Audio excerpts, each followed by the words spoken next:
Le procès de Franz Kafka. Un matin, Joseph K.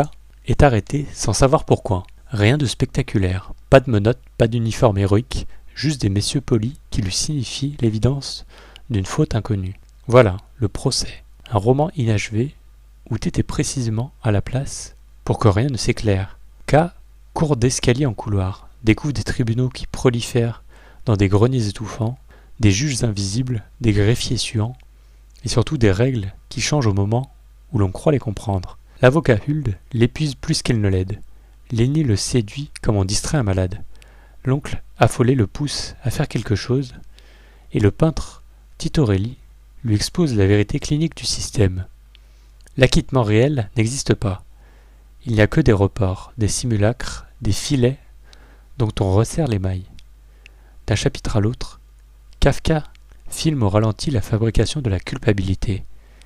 On n'est pas coupable parce qu'on a fauté, on faute parce qu'on se sait coupable. La scène du débarras, où des gardiens se font fouetter pour avoir mal procédé, boucle le cauchemar. La punition ne répare rien, elle entretient la machine. Et puis, à la cathédrale, ce prêtre qui raconte la parabole de la porte de la loi, ouverte pour un homme qui attend toute sa vie sans entrer. C'est le mode d'emploi de notre obéissance. On lit le procès comme on traverse un open space à l'heure des audits. Éclairage cru, voix basse, décision déjà prise. Le style, clair comme une lampe de bureau, ne laisse aucune échappée lyrique.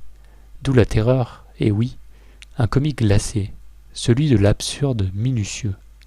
On croit regarder un innocent persécuté, on voit surtout un homme qui consent, peu à peu, à la logique qui l'écrase. C'est là peut-être que le livre nous atteint. Il ne décrit pas un monstre d'État, il décrit nos réflexes. Car au fond, la justice que Kafka n'a pas de bâtiment, elle a nos habitudes. Elle ne nous convoque pas, elle s'installe, et elle connaît déjà notre adresse.